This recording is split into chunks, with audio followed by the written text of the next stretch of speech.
नमस्कार, नमस्ते बिहार में राहुल ओझा आपके साथ और मैं हूं आपके साथ लक्ष्मी। और देखिए, झारखंड में सियासी उठापटक के बीच रांची से बड़ी खबर है, जहां राज्यपाल ने चंपई सोरेन को बुलाया है। राज्यपाल ने सरकार बनाने का न्योता दिया है। राज्यपाल ने चंपई को मनोनीत सीएम माना है। आज शपथ ले सकते हैं चंपई सोरेन। राज्यपाल ने चंपई को शपथ ग्रहण के लिए आमंत्रित किया है।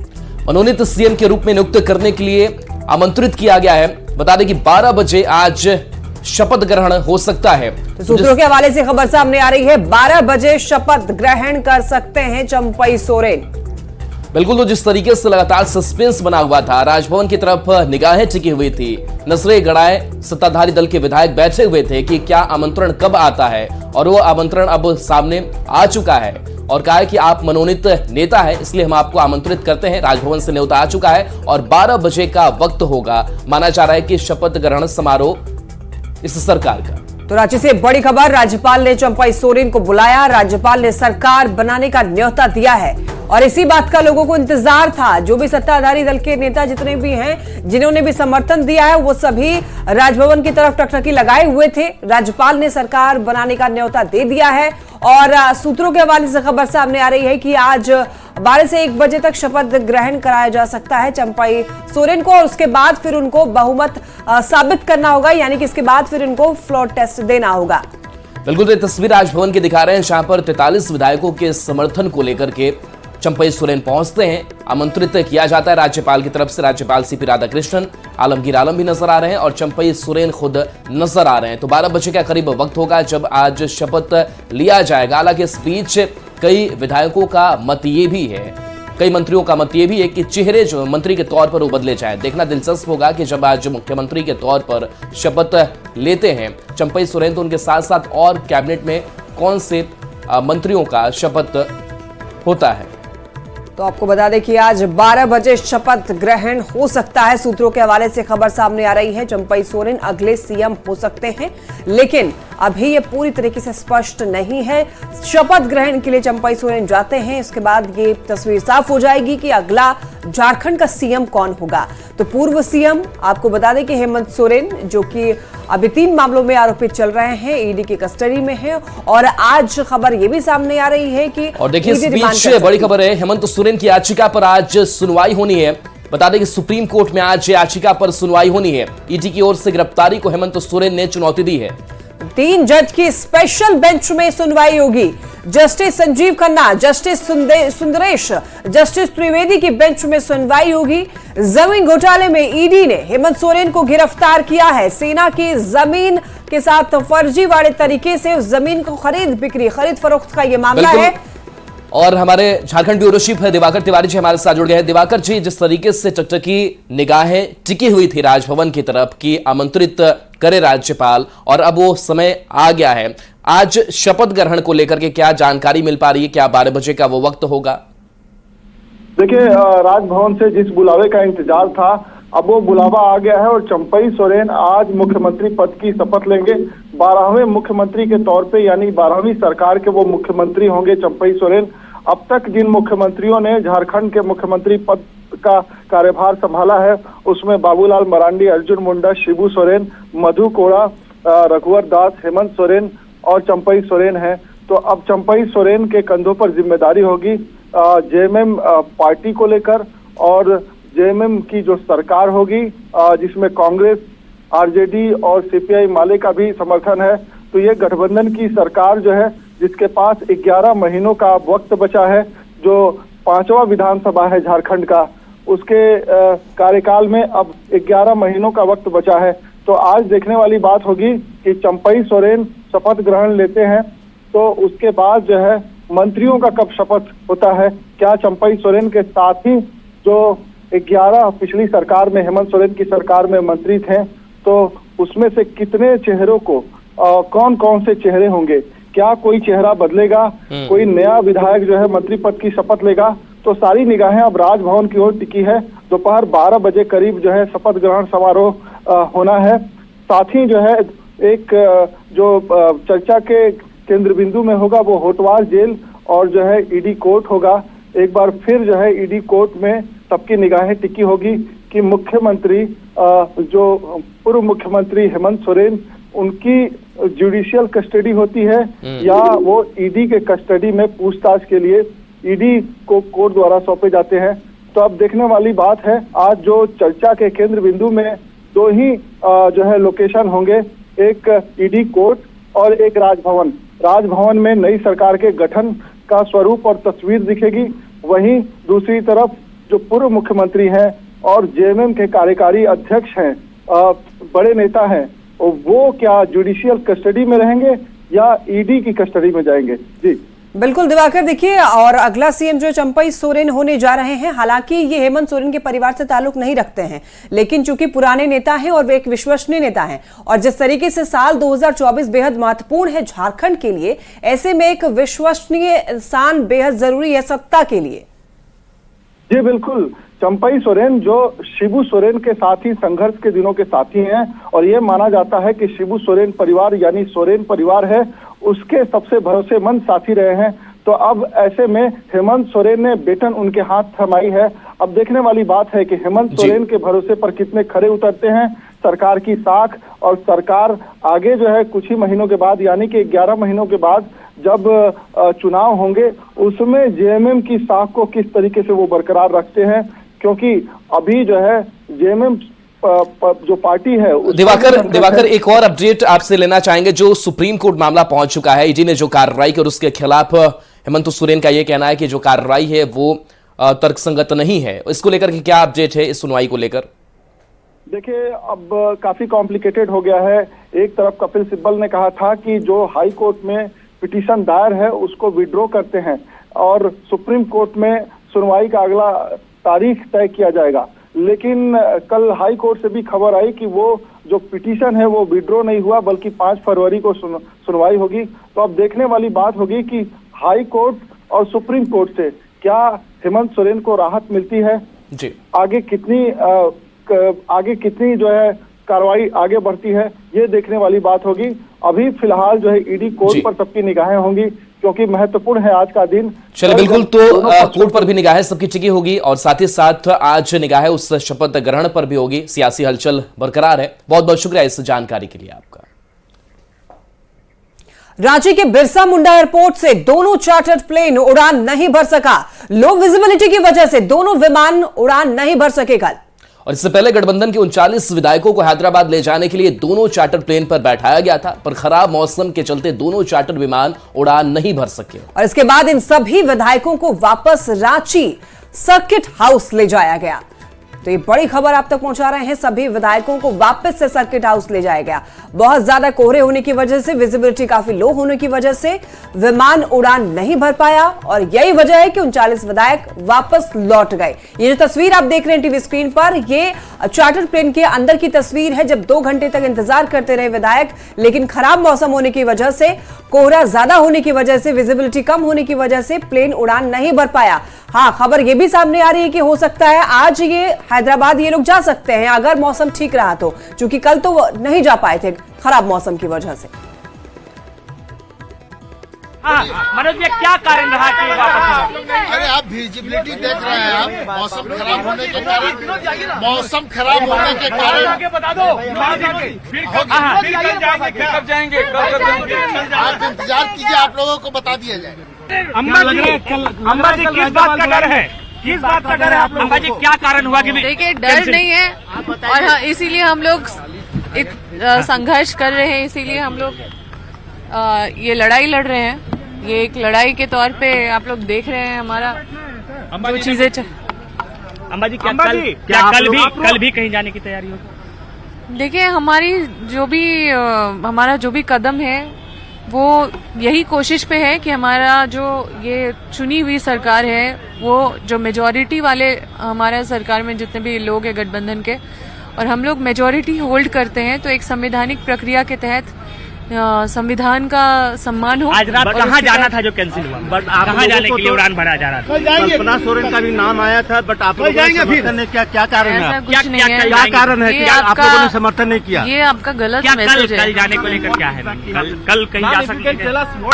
कल का ऐसा कुछ अभी कोई तय नहीं किया गया है। डर किस बात का? अगर बहुमत है क्यों जा रहे थे आप?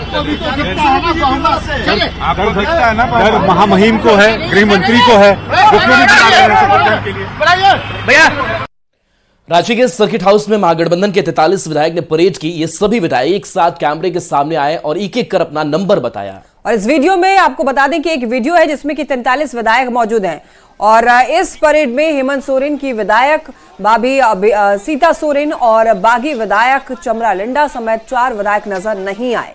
महागठबंधन की ओर से राज्यपाल को 43 विधायकों के हस्ताक्षर युक्त पत्र सौंपे गए, जबकि कुल 47 विधायकों के समर्थन का दावा किया गया है, लेकिन उसमें सिर्फ 43 विधायकों के समर्थन पत्र भी सौंपे गए हैं। ये तस्वीर देखिए, ये जो वीडियो है इसमें आप देख सकते हैं जो विधायक जिन्होंने समर्थन दिया है वो लोग यहाँ पर मौजूद नजर आ रहे हैं। इस वीडियो में परेड में विधायक सीता नदारत दिखी, एक साथ कैमरे के सामने आए सभी विधायक। तस्वीरों में आप साफ तौर पर देख सकते हैं 47 विधायक के समर्थन का दावा था, लेकिन 43 तो देखिए एक जुटता दिखाने की कोशिश काउंटिंग की जा रही है, कैसे ये विधायकों की संख्या 43 तक पहुंचती है। कैमरे के सामने ये विधायक आते हैं और कहते हैं कि हम एकजुट हैं, और इस एकजुटता में लेकिन वो 4 विधायक नदारद जिनको लेकर के चर्चा पिछले कई दिनों से चल रही है, जो कई बैठकों में शामिल नहीं हो रहे हैं। और देखिए ये 43 तक जो है वो विधायकों की संख्या पहुंच जाती है।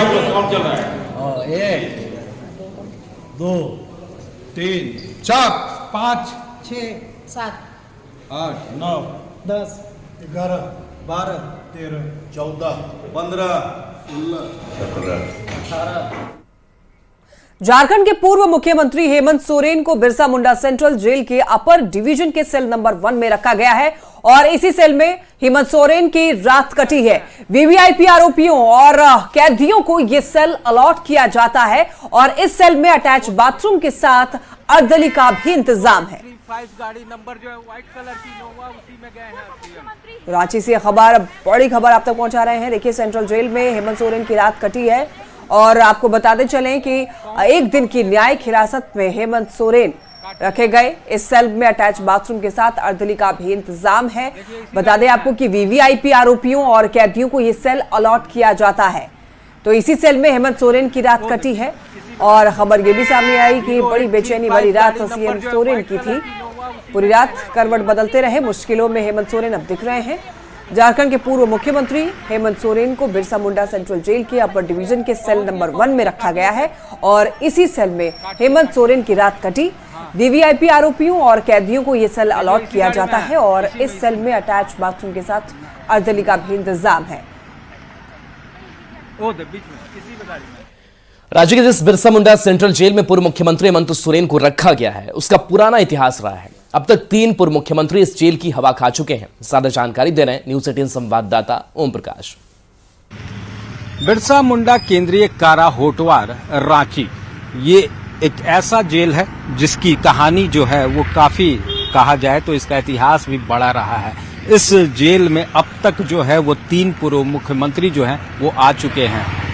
लालू प्रसाद यादव जिन्होंने इस जेल का उद्घाटन किया था, बिहार के पूर्व मुख्यमंत्री रहे हैं, उन्होंने इस जेल का उद्घाटन किया, लेकिन चारा घोटाला मामले में उन्हें भी गिरफ्तार कर इसी जेल में रखा गया था। वहीं झारखंड के पूर्व मुख्यमंत्री मधु कोड़ा को भी इसी जेल में रखा गया था और आज लैंड स्कैम मामले में हेमंत सोरेन को भी आज इसी जेल में आना पड़ा है। साफ तौर से बात करें तो इस जेल में कई राजनेता जो हैं वो आ चुके हैं, जिसमें झारखंड से जुड़े हुए तमाम जो बड़े राजनेता हैं वो भी शामिल रहे हैं, तो वहीं कई बड़े और दुर्दांत नक्सली जो हैं वो भी इस जेल में रह चुके हैं। तो आज की रात जो है हेमंत सोरेन को इसी जेल में काटनी है। अब देखना होगा कि आज की रात वो किस तरह से काटते हैं, क्योंकि कल की रात जो थी वो ईडी के दफ्तर में कटी थी उनकी, और आज न्यायिक हिरासत के कारण होटवार जेल में कटेगी। कैमरामैन प्रभाकर के साथ ओम प्रकाश, न्यूज 18 रांची। इससे पहले ईडी ने हेमंत सोरेन को कल पीएमएलए कोर्ट में पेश किया और रिमांड की अपील की। कोर्ट में दोनों पक्षों की ओर से जोरदार बहस हुई। ईडी ने कोर्ट से हेमंत सोरेन को रिमांड पर देने की अपील की। बचाव पक्ष ने इसका जोरदार विरोध किया। दोनों ओर की बहस के बाद कोर्ट ने हेमंत सोरेन को 1 दिन की न्यायिक हिरासत में भेज दिया। उनके रिमांड पर कोर्ट में आज भी बहस होगी और इसके बाद ज्यादा दिनों के रिमांड की मांग कर सकती है ईडी। तो होटवार में हेमंत सोरेन जो है वो 1 दिन की न्यायिक हिरासत में है। ईडी ने रिमांड मांगी है, हालांकि अभी तो फिलहाल 1 दिन की न्यायिक हिरासत में है, लेकिन ईडी आगे और भी ज्यादा दिनों के लिए रिमांड मांग सकती है। खबर ये सामने आ रही है कि 14 दिनों की रिमांड की बात की जा सकती है और इसके बाद और भी चीजों को लेकर के और भी जितने मामले हैं उन सभी को लेकर के पूछताछ की जा सकती है हेमंत सोरेन से। तो हेमंत सोरेन की मुश्किलें जो है वो बढ़ते हुए दिख रही हैं। कोई केस नहीं बनता है। वो एक 8 एकड़ की जमीन है जो हमारे नाम पर किसी ने कह दिया तो मेरा हो जाएगा। वो भूयरी जमीन है, वो ट्रांसफर नहीं हो सकता किसी का, ना हमारा उसका कब्जा है, किसी के कहने से मेरा कब्जा नहीं होता। कोई डॉक्यूमेंट नहीं है मेरे नाम पे, उसका म्यूटेशन रिकॉर्ड्स मेरे नाम पे नहीं है। कोई डॉक्यूमेंट जो शेड्यूल ऑफेंस भानु प्रताप प्रसाद के जो केस फाइल किया गया है, जो ईडी ने सरकार से साझा किया था इन्फॉर्मेशन, इनके यहाँ से ये रिकॉर्ड मिले हैं टेम्परिंग के, उसमें मेरा नाम नहीं है। उसके आधार पे FIR लॉन्च हुआ है। उस FIR में जो केस इन्वेस्टिगेशन चल रहा है उससे कोई लिंक नहीं है हमारा। फिर भी किसी तीसरे चौथे का कोई मैटर लेकर के और हमारे पर कार्रवाई चल रही है। और देखिए इस वक्त की बड़ी खबर है, बिहार विधानमंडल के बजट सत्र में बदलाव कर दिया गया है। 12 फरवरी से बजट सत्र की शुरुआत होगी। पहले यह तारीख 10 फरवरी की थी। 10 फरवरी को यह सत्र शुरू होने वाला था, लेकिन अब यह सत्र 12 से शुरू होगा। 12 फरवरी से 1 मार्च तक ये सत्र चलेगा। 12 फरवरी को राज्यपाल का अभिभाषण होगा और इस अभिभाषण के साथ इस बजट की सत्र की शुरुआत होगी। विधानसभा अध्यक्ष के खिलाफ वोटिंग की भी बात सामने आ रही है। अविश्वास प्रस्ताव पर वोटिंग की जाएगी। नए विधानसभा अध्यक्ष का चुनाव होगा। तो सरकार बदली है और ऐसे में विधानसभा अध्यक्ष को लेकर भी वोटिंग होनी है। विश्वास प्रस्ताव पर ही वोटिंग होगी। पहले जो तारीख 10 फरवरी से थी वह अब तारीख बदल चुकी है। 12 फरवरी से लेकर के 1 मार्च तक बिहार विधानमंडल के बजट सत्र के चलने की बात सामने आ रही है। बिहार के डिप्टी सीएम सम्राट चौधरी ने बिहार की सभी 40 सीट पर जीत का दावा किया। वहीं बिहार में तेजस्वी यादव से पूछताछ और झारखंड में हेमंत सोरेन की गिरफ्तारी पर सम्राट चौधरी ने कहा है कि भ्रष्टाचारियों को हर हाल में जेल जाना होगा। अब देश में भ्रष्टाचारियों का बचना मुश्किल है। लोकसभा के चुनाव में बिहार में एनडीए 40 की 40 सीट जीतेगी। पूरी तैयारी के हिसाब से लोग उतरे हैं। अब तो नीतीश जी हम लोगों के साथ आ गए हैं। पूर्ण रूप से 40 की 40। बिहार में ईडी और झारखंड में भी ईडी के लगातार छापेमारी जा रहा है, तो क्या लग रहा है? भ्रष्टाचारी है, उसको जेल जाना होगा।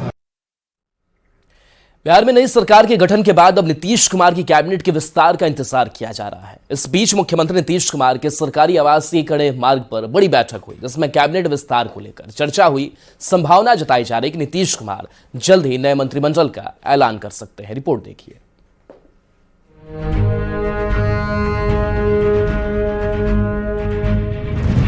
बिहार में एनडीए की नई सरकार बनी। नीतीश कुमार की अगुवाई में 28 जनवरी को 8 मंत्रियों ने पद और गोपनीयता की शपथ ली, जिसमें नीतीश कुमार के अलावा 2 डिप्टी सीएम सहित 6 अन्य चेहरे शामिल थे। बिहार मंत्रिमंडल में बीजेपी, जेडीयू, हम के अलावा एक निर्दलीय विधायक को भी शामिल किया गया है, लेकिन अभी तक नीतीश मंत्रिमंडल में विभागों का बंटवारा नहीं किया गया है।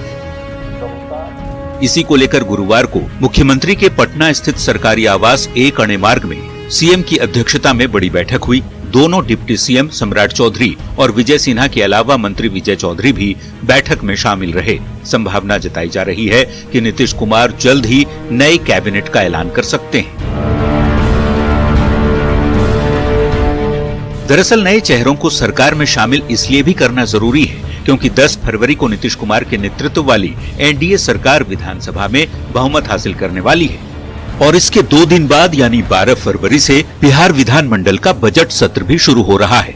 ऐसे में विभागों का बंटवारा उससे पहले होना चाहिए। सभी की निगाहें इस बात पर टिकी हैं कि नई सरकार में किस मंत्री को कौन सा विभाग मिलता है। 2020 के फॉर्मूले को भी नीतीश अपना सकते हैं, जबकि कई मंत्रियों का विभाग भी बदला जा सकता है।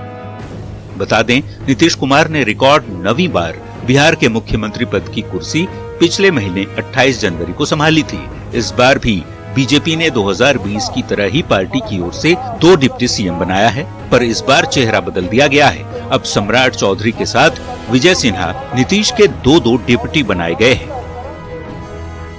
वैसे सभी की नजर नीतीश कैबिनेट के जल्द होने वाले विस्तार पर टिकी है। न्यूज 18 के लिए पटना से आनंद अमृतराज की रिपोर्ट।